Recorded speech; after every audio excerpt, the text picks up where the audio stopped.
आज देखिए Joseph Prince के साथ। जानते हैं हम एक बहुत ही तेज रफ्तार जीवन जी रहे हैं। एक क्षण तो आप एक दूसरे को हैप्पी न्यू ईयर विश कर रहे हैं और अगले ही पल आ जाती है क्रिसमस, राइट? और फिर आप अपने चौबारे में जाते हैं, अपनी क्रिसमस की डेकोरेशन एक बार फिर से बाहर लाते हैं और सोचते हैं कि मैंने इसे कुछ महीने पहले ही तो उधर रखा था। लगता है जैसे कि समय बहुत तेजी से गुजर रहा है। क्या आपको ऐसा लगता है? और इसके साथ आती है ये तेज रफ्तार जो हमें तनाव देती है, बहुत ज्यादा तनाव। और अब यहां बहुत से अध्ययन हैं जिन्होंने ये साबित किया है कि तनाव लाइलाज तनाव अवसाद की ओर, विनाशकारी आदतों की ओर, कार्डियोवैस्कुलर समस्याओं की ओर और कई तरह की शारीरिक रोगों की ओर ले जाता है। प्रभु की मंशा कभी नहीं थी कि आप तनाव की ओर जाएं। वो चाहते हैं कि आप चिंता मुक्त जिएं। और फिर भी शैतान आपके पास आएगा और ये कहेगा तुम इतनी चिंता मुक्त कैसे हो सकते हो, क्योंकि तुम गैर जिम्मेदार बन रहे हो। उसने हमें ये आइडिया दिया है कि जब आप किसी के बारे में चिंता करने लग जाते हैं तो आप उनका ख्याल रखते हैं। जब आप किसी बात के बारे में बात करते हैं तो आप उस चीज का ख्याल रखते हैं, आप अपनी चिंता जाहिर करते हैं। पर दरअसल एक सबसे बड़ी बात जो कि आप कर सकते हैं अपने प्रभु के प्रति, कि आप शैतान को जाने दें। मुझे अच्छी आमीन मिल सकती है? आपने गौर किया है कि छुटकारे का पहला क्षेत्र होता है, सबसे पहला छुटकारे का क्षेत्र जो प्रभु ने हमारे लिए उपलब्ध कराया था वो था वाटिका में, जहां उनका दुख भोग शुरू हुआ, है ना? और उन्होंने क्या किया? प्रार्थना किया। और बाइबल कहती है कि उनका पसीना लहू बनकर गिरा।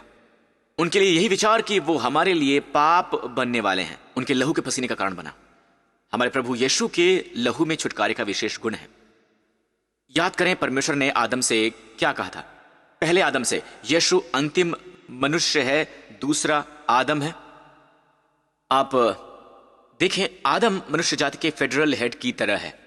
जो कुछ भी उसने किया हम सब पर प्रभाव पड़ता है। परमेश्वर ने यीशु को भेजा नई मनुष्य जाति का फेडरल हेड बनने के लिए। आमीन। तो वाटिका में जब आदम ने पाप किया, परमेश्वर ने आदम से यह कहा, वाटिका में अपने मुंह के पसीने से तू रोटी खाएगा। और स्त्री से कहा, तू पीड़ा से बच्चे को जनेगी। राइट? अब श्राप ये नहीं है कि बच्चे जन्ना, श्राप काम में बिल्कुल नहीं है। प्रभु ने मनुष्य को कार्य दिया श्राप के आने से पहले। प्रभु ने मनुष्य से कहा कि वाटिका की देखभाल करे, पर काम में तनाव ही है श्राप। अपने मुंह के पसीने से तू रोटी खाएगा। अब से तू पसीना बहाएगा रोटी खाने के लिए, तू पसीना बहाएगा जीवन की अच्छी चीजें पाने के लिए। जो एक वाटिका में शुरू हुआ वो खत्म हुआ दूसरी वाटिका में। यीशु ने लहू का पसीना बहाया, और जब उन्होंने लहू का पसीना बहाया और अपने लहू के छुटकारे के गुण के कारण उन्होंने हम सबको पसीने के श्राप से मुक्त कर दिया। हालेलुया! वो उनके दुख भोग की एक शुरुआत थी। तो इसी समय अपने पड़ोसी की ओर मुड़कर मुस्कुराइए और यह कहिए कि तू पसीना नहीं बहाएगा। पास्टर्स और लीडर्स, मेरी बात सुनिए। ऐसा कहा गया है कि 50% से ज्यादा पास्टर्स हैं जो आज मिनिस्ट्री छोड़ रहे हैं तनाव की वजह से, थकान की वजह से। मैं बस आपसे कहना चाहता हूं कि प्रभु हमें चाहते हैं पास्टर्स, ये हमारे बारे में नहीं है। चर्च हमारे बिना भी चलता रहेगा, हमें यह करना पड़ता है। आमीन। हम सीख जाते हैं उसमें शामिल होना जो परमेश्वर कर रहे हैं। ये ऐसा नहीं कि जैसे सब कुछ मुझ पर निर्भर है। मैं जानता हूं मेरे लिए कहना आसान है, पर यह समझ लें कि मेरी बहुत बड़ी मंडली है और हमने अभी अभी $400 मिलियन बिल्डिंग के लिए पैसा चुकाया है। तो आप इसके बारे में सोचिए कि मैं कितने तनाव में हो सकता हूं।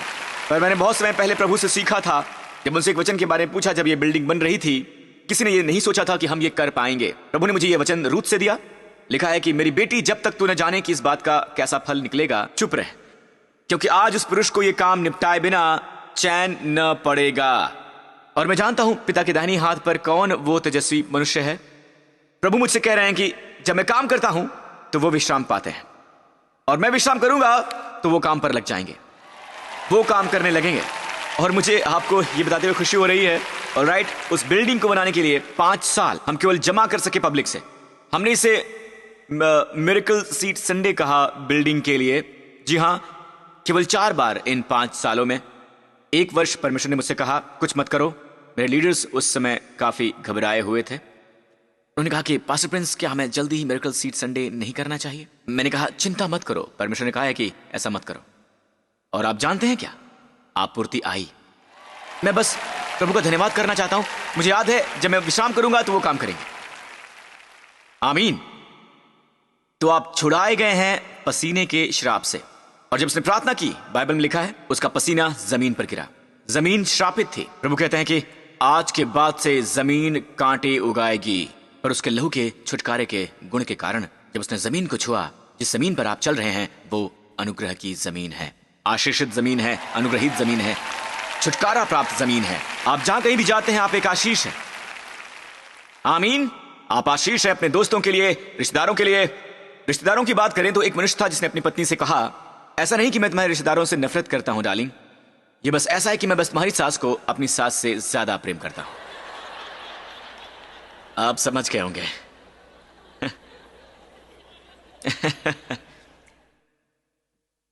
तो जो शैतान करना चाहता है, ऑलराइट, वो जानता है परमेश्वर का मार्ग विश्राम का ही मार्ग है। उन सब आशीषों को जो यीशु आपको दे सकते हैं। यीशु अपने युग के लोगों के सामने खड़े हुए और उन्होंने ये कहा, मेरे पास आओ। वो सारी आशीषों के संदर्भ में जो वो दे सकते हैं, वो कहते हैं कि मेरे पास आओ और मैं तुम्हें दूंगा विश्राम। प्रभु ने कहा इब्रानियों अध्याय 4 में, डरने की सिर्फ एक ही बात है। देखिए इब्रानियों अध्याय 4 वचन 1, इसलिए जबकि उसके विश्राम में प्रवेश करने की प्रतिज्ञा अब तक है तो हमें डरना चाहिए। ऐसा ना हो कि तुम में से कोई एक जन उससे रहित जान पड़े। डरने की एक ही बात है कि हम डरें कि हम विश्राम में नहीं हैं। ओह रुकिए, वो जैसे एकमात्र लड़ाई यह है कि ना लड़ने की लड़ाई है। हम विश्वास की लड़ाई लड़ते हैं। जानते इसका मतलब क्या है? विश्राम। जब शैतान कहता है कि क्या तुमसे लड़ोगे नहीं, कहो तुम हरा दिए गए हो। या आप क्या कह रहे हैं पास्टर, चिंता नहीं करो और परमेश्वर हर बात से निपट लेंगे। हां, आपके लिए कहना आसान है क्योंकि आपने देखा नहीं है कि मैं कितने तनाव से गुजर रहा हूं, मैं कितनी परेशानियों से गुजर रहा हूं। आमीन। तुम वहां नहीं थे जब बिल्डिंग मुझे प्रेजेंट की गई। मेरे पास $400 मिलियन नहीं थे और बस ये बढ़ गई। जानते हैं क्या होता है जब समय बीतता जाता है, साथ ही हिडन कॉस्ट भी बढ़ता जाता है। और जिस तरह से मैं महसूस करता हूं, मुझे वही काम करना पड़ा एक पास्टर के रूप में जो आप भी कर सकते हैं। मुझे अपनी सारी चिंताएं उस पर छोड़ देनी थी। इस वचन की ओर देखते हैं, एक बहुत ही सुंदर वचन है, 1 पतरस 5:6। इसलिए परमेश्वर के बलवंत हाथ के नीचे दीनता से रहो, जिससे वो तुम्हें उचित समय पर बढ़ाए। क्या आपने गौर किया है? उसके बाद एक अल्प विराम है, ये आगे चलता है और अपनी सारी चिंता उसी पर डाल दो। दूसरे शब्दों में, जब आप अपनी सारी चिंताएं उस पर डाल रहे हैं, आप स्वयं को परमेश्वर के आगे विनम्र कर रहे हैं। पता है ये गौरव की बात है कहना, मैं संभाल लूंगा इसे, मैं जिम्मा लूंगा इसका। प्रभु कहते हैं जब आप अपनी सारी चिंताएं मुझ पर डाल देते हैं, आप खुद को विनम्र कर रहे हैं। जब आप खुद को विनम्र करते हैं, परमेश्वर आपको बढ़ाते हैं। आपके पास्टर की तरह वो एक विनम्र व्यक्ति है और प्रभु ने उसे बढ़ाया है। आमीन। और संदर्भ यहां है। मुझे संदर्भों में प्रचार करना अच्छा लगता है क्योंकि ये संदर्भ में है। अपनी सब चिंताएं उस पर डाल देना। क्यों? क्योंकि वो चाहते हैं कि आप सब डाल दो, आधी नहीं, सारी चिंताएं उन पर डाल दो। इसलिए क्योंकि वो आपका ध्यान रखते हैं। ज्यादा केंद्रित मत होइए चिंता डालने पर, लेकिन इस पर केंद्रित होइए कि वो मेरा ध्यान रखते हैं। और फिर आप वो प्रार्थना करें अपनी सब चिंताएं उन पर डालने पर। चलिए मानते हैं कि आपकी सारी चिंताएं हैं अपने किशोर बेटे के बारे में और वो बुरी संगत में पड़ चुका है, उसकी संगत बुरी है और वो वाइल्ड पार्टीज करता रहता है और वो सब, और आपको इस बारे में काफी दुख है कि उसने चर्च छोड़ दिया है। आप कहिए प्रभु ये मेरी सबसे भारी समस्या है। खैर, इसे बिजनेस की तरह कीजिए। समय निकालिए जहां आप कहीं जा सकें और आप कहिए, हे पिता, इसी समय यीशु के नाम पर वो सारी चिंताएं जो मेरे पुत्र के बारे में है, आमीन, ये जो कुछ भी हो, मेरी सब चिंताएं मेरे शरीर के इन लक्षणों के बारे में, ऑलराइट, मैं इसी समय इसे आपके हाथ में सौंपता हूं पूरी तरह और निर्विरोध रूप से यीशु के नाम में। और एक बार जब आपने ये कर दिया, परमेश्वर आपकी चिंताएं ले लेते हैं। यहां तक कि एक एक करके अपनी चिंताएं कागज के टुकड़े पर लिख लीजिए, ऑलराइट, और कहिए कि हे पिता, ये सब मेरी चिंताएं हैं। कागज को मरोड़ कर कहिए कि हे पिता, अब ये तेरे हाथ में है। कुछ ऐसा कीजिए, इसे बिजनेस की तरह कीजिए, बिजनेस ट्रांजैक्शन की तरह, आमीन। और कहीं लिख लीजिए, आपके स्मार्टफोन पर इस तारीख को नोट कर लीजिए, इसे नोट कीजिए, ये डेट, ये टाइम, आमीन, इसे नोट कर लें ताकि अगली बार जब शैतान आता है और वो कहता है कि उस परिस्थिति के बारे में तुम क्या करने वाले हो, तो आप जवाब दें कि देखिए ये सब परमेश्वर के हाथ में है, पर तुम क्या करने वाले हो, मैं नहीं। तो प्रभु हमसे कह रहे हैं कि अपनी सारी चिंताएं मुझ पर डाल दो क्योंकि विजय प्राप्त हो गई है। वो नहीं चाहते हैं कि तुम अपनी चिंताएं अपने ऊपर ओढ़ो। आमीन। तो गौर करें क्या ये वचन है जो आता है सारी चिंताएं डाल देने के बाद। संदर्भ की ओर देखें, अपनी सारी चिंताएं उस पर डाल दो क्योंकि उसे तुम्हारा ध्यान है। अगला ही वचन, सचेत रहो, जागते रहो, क्योंकि तुम्हारा विरोधी शैतान गर्जने वाले सिंह की नाई इस खोज में रहता है कि आखिर वो किसको फाड़ कर खा जाए। मतलब वो उन लोगों की तलाश में है जो चिंताओं से भरे हुए हैं, वो लोग जो तनाव में हैं। इसे सुनिए, शैतान एक शांतिमय मसीही से नहीं निपट सकता, वो इसे हैंडल ही नहीं कर सकता। उसे आप चाहिए चिंताओं से भरे हुए। गौर करें, वो ढूंढता फिरता है कि किसे फाड़ खाए, किसे वो अपना शिकार बनाए। मतलब यह है कि कुछ लोग फाड़ कर खाए नहीं जा सकते, उसके लिए इसे तलाश करना है कि वो किससे फाड़ कर खा सकता है। क्योंकि ऐसे कई लोग हैं जिन्होंने सीख लिया है कि अपनी सारी चिंताएं परमेश्वर पर डालना है, और जब आप अपनी सारी चिंताएं प्रभु पर डाल देते हैं, सुनिए, उसे वापस अपने विचार जीवन में ना लाएं। इसलिए मैंने कहा है कि इसे कहीं लिख लीजिए, और शैतान आएगा और कहेगा तुम इस परिस्थिति में क्या करने वाले हो, डेडलाइन आने वाली है, क्या तुम्हारे पास इसके लिए पैसा है, तुम क्या करने वाले हो, तुम्हें जिम्मेदार होना पड़ेगा, तुम्हें जिम्मेदार होना चाहिए, तुम क्या करने वाले हो। और आपको कहना है ये मेरे बस में नहीं है, ये उसके बस में है। आमीन। ये वो करेगा। अब अपनी चिंताएं डाल दीजिए, परमेश्वर का सम्मान करें, उसे वापस ना लेकर। उसे बताएं कि जब आपको परीक्षा आती है दोबारा चिंतित होने की या दोबारा तनावग्रस्त होने की, कहिए उस समय मैंने आपको दे दी थी, मैं आपका सम्मान करूंगा, इसके बारे में चिंता ना करें, मैं इस बारे में चिंता करने से इनकार करता हूं। क्या आपने गौर किया है कि उन क्षेत्रों में जहां आप चिंता नहीं करते हैं वहां से अक्सर अनुग्रह बहने लगता है। जैसे मुझे कभी पैसे की चिंता नहीं होती। यही वजह है कि जब ये $400 मिलियन की बिल्डिंग बनी, मैंने पैसे के बारे में कभी सोचा ही नहीं। इसका मतलब ये नहीं कि मेरे पास बहुत पैसा है, मैं एक बहुत ही गरीब परिवार में पला बढ़ा हूं, पर मैंने कुछ वर्षों पहले ही ये सीखा जब मैं कॉलेज का विद्यार्थी था कि परमेश्वर मेरा ख्याल रखेंगे। और प्रभु ने मुझे इससे सिखाया। मैं सीख रहा था बुनने और काटने के बारे में, और आपको पता है कि मैं अपने अंतिम $10 पर आ चुका था, और मैंने जाना कि मेरे बड़े भाई को भी आर्थिक जरूरत थी। मैंने सुना कि वो मेरी माँ से कुछ पैसे मांग रहा था, और मैंने जो किया वो ये था, उसकी जानकारी के बिना मैंने अपना अंतिम $10 उसके बटुए में डाल दिया। और किसी कारण से उस दिन कोई मुझे डिनर के लिए बाहर ले गया, कोई आया जो मुझे पैसे दे गया। ऐसा पहले कभी नहीं हुआ।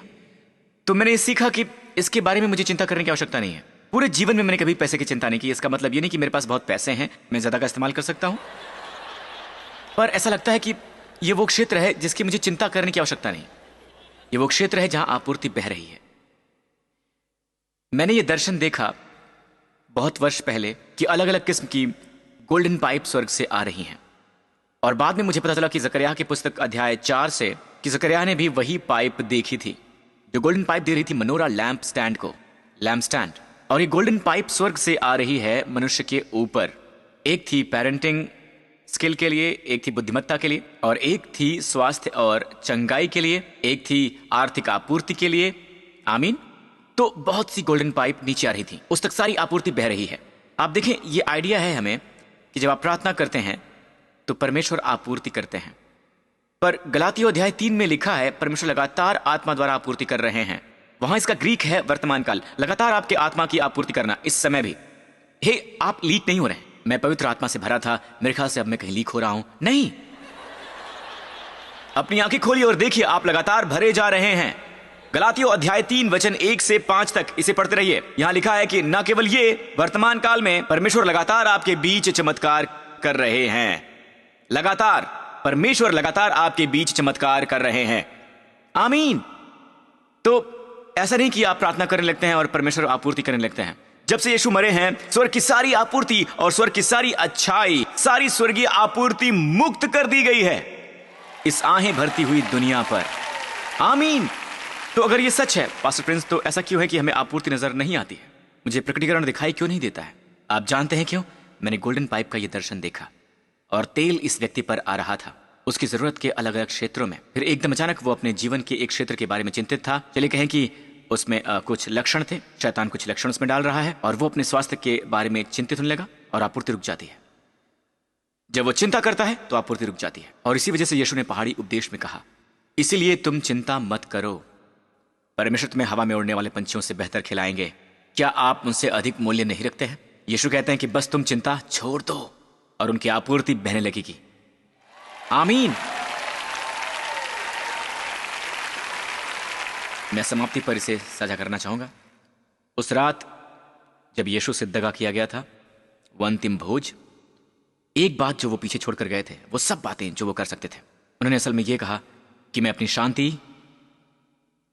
तुम्हें दिए जाता हूं। अपनी शांति, वो शांति जिसमें तुमने मुझे काम करते देखा, वो शांति जब गलील की झील में तूफान उमड़ रहा था, हवाएं चल रही थीं, बहुत तेज हवाएं, और मैं उस नाव में सोया हुआ था। वही शांति जब वो मुझे गिरफ्तार करने आए थे, एक शब्द से वो मेरे सामने गिरे, वो शांति जिसमें तुम मुझे कार्य करते देखते हो, मैं तुम्हें दिए जाता हूं। अपनी शांति मैं तुम्हें दिए जाता हूं। वैसा नहीं जैसा संसार देता है, मैं तुम्हें अपनी तरह देता हूं। तुम्हारा मन व्याकुल ना हो, ना ही ये डरे, ये किसी से भी ना डरे। क्या आप ये शब्द शांति जानते हैं? उन्होंने अपने चेलों से अरामिक इब्री बोली होती, राइट? इंग्लिश में यह है पीस और इब्री में है शालोम। शालोम मैं तुम्हें दिए जाता हूं, अपना शालोम मैं तुम्हें देता हूं। शालोम स्ट्रॉन्ग की परिभाषा के अनुसार है वो शब्द, वो है आपूर्ति, स्वास्थ्य, लाभ और शांति। ये ना केवल शांति है, यह है स्वास्थ्य, यह है आपूर्ति। तो वो कह रहा है कि यीशु को कभी घटी नहीं हुई। उसने चेलों से ये नहीं कहा कि मैं आज तुम्हारे साथ नहीं चल सकता क्योंकि आज मैं बीमार हूं, मुझे फ्लू हुआ है। नहीं, वो हमेशा स्वस्थ रहे। मैं अपना शालोम तुम्हें दिए जाता हूं, अपना स्वास्थ्य तुम्हें दिए जाता हूं, अपनी शांति तुम्हें दिए जाता हूं। जैसे संसार देता है वैसे नहीं मैं तुम्हें देता। तो फिर पास्टर प्रिंस, अगर उन्होंने मैं दी है तो फिर ऐसा क्यों है कि कुछ मिसिंग है? क्या आपूर्ति करने में कोई गड़बड़ी आ गई है? क्या है, मुझे समझ में नहीं आ रहा है। खैर, गौर करें, ये वचन किससे खत्म होता है? तुम्हारा मन व्याकुल ना हो, ना ही ये डरे। केवल एक ही बात जो उसने हमसे करने को कही है, वो है तुम्हारा मन व्याकुल ना हो।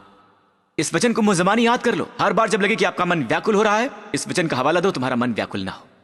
आमीन। इसे हर दिन एक खेल बना लो। यहां एक परीक्षा आती है व्याकुल होने की, और तुम्हारा मन व्याकुल बिल्कुल ना हो।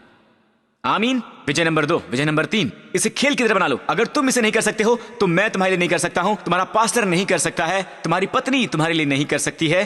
केवल तुम ही हो जो कर सकते हो अपने आप के लिए। तो अपने मन को व्याकुल ना होने दो। वो शांति जो उन्होंने दी है वो उभरेगी, वो उभरेगी, वो तेजी से फैलेगी। आमीन। और आपको संपूर्ण बनाएगी। तो मैं शांति दिए जाता हूं कि तुम्हारा मन व्याकुल ना हो। ग्रीक में ये आदेशात्मक है, तुम्हारा मन व्याकुल ना हो। वो आपसे इतना प्रेम करते हैं, वो नहीं चाहते कि आपको व्याकुल देखें। मैं अपने 5 साल के बेटे की ओर देखता हूं और मैं बस उससे ये सुनना चाहता हूं, एक अच्छी जोरदार हंसी। मैं उसे चिंता मुक्त देखना पसंद करता हूं। वो ये ना कहे कि डैडी मेरा अगला खाना कहां से आएगा। देखिए प्रभु आपसे कितना प्रेम करते हैं। आपका मन बिल्कुल व्याकुल ना हो और कोई भी आपके लिए नहीं कर सकता। इस वचन को मुंह-ज़बानी याद कर लीजिए और हर समय इसका हवाला दीजिए। जब चिंता आ जाए तो जानिए कि वो आपसे प्रेम करते हैं। आमीन। मैं डालता हूं अपनी सारी चिंताएं आप पर, मैं अपने सारे बोझ तुम्हारे पांव पर डालता हूं हे प्रभु। और कभी भी मुझे ये ना पता कि क्या करना है, मैं अपनी सारी चिंताएं तुम पर डाल दूंगा। आप कहेंगे पास्टर प्रिंस, मैं वो शांति चाहता हूं जो संसार नहीं दे सकता। संसार आपको वही शांति देता है जो लौकिक है, जो निर्धारित है बाहरी परिस्थितियों पर मुझे ये शांति चाहिए। खैर दोस्तों, तुम्हें शांति मिलेगी शांति के राजकुमार से। आमीन। यीशु क्रूस पर मरे तुम्हारे पापों के लिए, तब जब तुम पापी ही थे। प्रभु ने तुमसे प्रेम किया, प्रभु ने अपने पुत्र को भेजा क्रूस पर मरने के लिए। उन्होंने हमारी दंडाज्ञा उठा ली ताकि आज हम उसका अनुग्रह उठाएं। हमारे श्राप को ओढ़ लिया ताकि हम उसके आशीष को उठा सकें। वो पाप बनाए गए ताकि हम और आप उसमें परमेश्वर की धार्मिकता बने। यदि आप हैं, आप जहां कहीं भी हैं, कहिए पास्टर प्रिंस मेरे लिए प्रार्थना कीजिए। मुझे उद्धार चाहिए, मुझे शांति चाहिए। मैं जानना चाहता हूं कि जब मैं इस जगह से बाहर जाऊं, परमेश्वर मेरे पिता हैं और मैं चिंता मुक्त जीवन जी सकता हूं। अगर ये आप हैं और आप जहां कहीं भी हैं, इसी समय मेरे साथ ये प्रार्थना कीजिए। सब लोग ऊंचे स्वर में प्रार्थना कीजिए। कहिए, हे स्वर्गीय पिता, मैं आपके पुत्र के वरदान के लिए धन्यवाद करता हूं। मेरे प्रभु यीशु मसीह के लिए मेरा विश्वास है कि वो मेरे पापों के लिए मरे, वो फिर से मुर्दों में से जी उठे, क्योंकि मृत्यु पर विजय पा ली गई है। मुझ में कल का डर नहीं है। मैं आपका धन्यवाद करता हूं।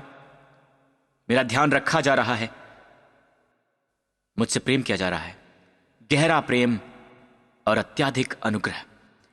यीशु के नाम पर। यीशु मेरे प्रभु हैं। आमीन। क्या आपने ये ग्रहण किया? प्रभु की स्तुति हो। प्रभु आपको आशीष दें। बहुत बहुत धन्यवाद। आपकी प्रभु सेवा मेरा सौभाग्य रहा। आमीन। प्रभु आपको आशीष दें। धन्यवाद।